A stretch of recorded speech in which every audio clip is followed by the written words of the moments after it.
चुके थे। इश्क उनकी 7वीं फिल्म थी। दोनों के बीच एक कंफर्ट लेवल था। इसी फेयर में आमिर ने कहा कि उन्हें ज्योतिष विद्या आती है, वो हाथ देखकर लोगों का भविष्य बता सकते हैं। जूही उनके झांसे में आ गई। उन्होंने दिखाने के लिए जैसे ही अपना हाथ आगे बढ़ाया, आमिर ने उस पर थूक दिया। इस बात से जूही बहुत नाराज हो गई, रोने लगी। उन्होंने धमकी भरे स्वर में कहा कि वो कल से शूट पर नहीं आने वाली।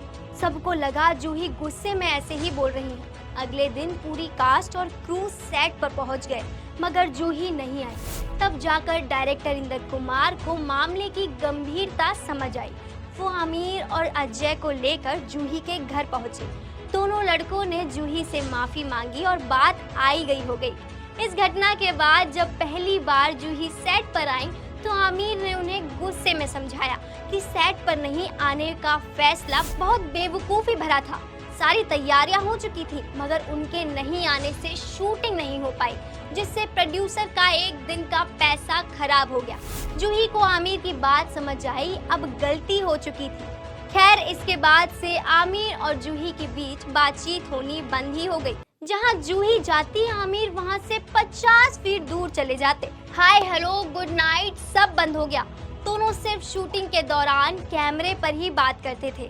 इस इंसिडेंट के बाद जूही और आमिर ने अगले 7 साल तक बात ही नहीं की। 16 साल तक शादीशुदा रहने के बाद 2002 में आमिर और उनकी वाइफ रीना दत्ता ने जब अलग होने का फैसला किया तो कोर्ट में तलाक की वजह टेम्परामेंटल डिफरेंसेस बताई गई। जूही, आमिर और रीना दोनों की ही काफी करीबी दोस्त रह चुकी थी। जब उन्हें आमिर की शादी टूटने के बारे में पता चला तो उन्होंने दोनों से बात करने के लिए फोन किया। जूही को लग रहा था कि वो दोनों से बात करके उनके मसले सुलझा सकती हैं, मगर ऐसा संभव नहीं हो पाया।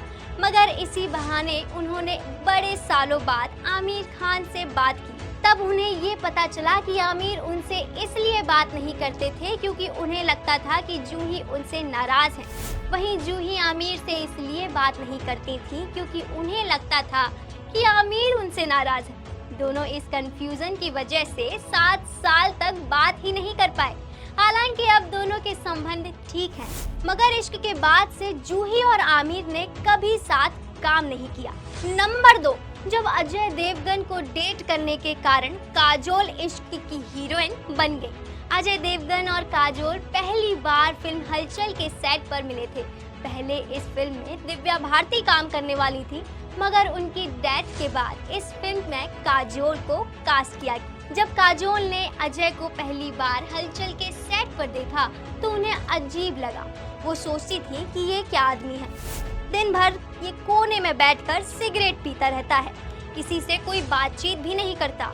मगर धीरे धीरे दोनों खुलने लगे। अजय काजोल को डेटिंग टिप्स दिया करते थे। दोनों उन दिनों अलग अलग लोगों के साथ रिलेशनशिप में थे। अगली बार अजय और काजोल फिल्म गुंडा राज में नजर आए। इस फिल्म की शूटिंग के खत्म होते होते दोनों एक दूसरे को डेट करना शुरू कर चुके थे। गुंडा राज के बाद अजय इश्क नाम की फिल्म कर रहे थे।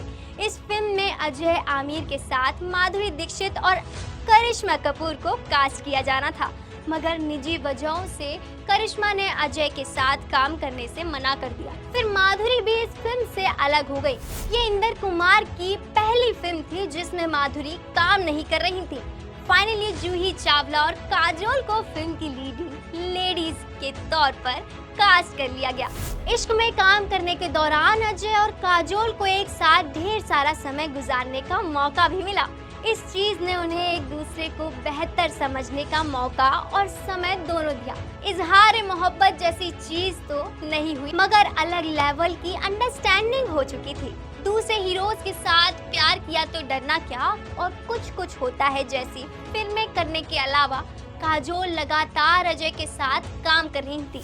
इश्क के बाद दोनों ने प्यार तो होना ही था, दिल क्या करे जैसी फिल्मों में काम किया और 1999 में दोनों ने शादी कर ली। शादी के बाद भी अजय और काजोल एक साथ काफी फिल्मों में नजर आ चुके हैं।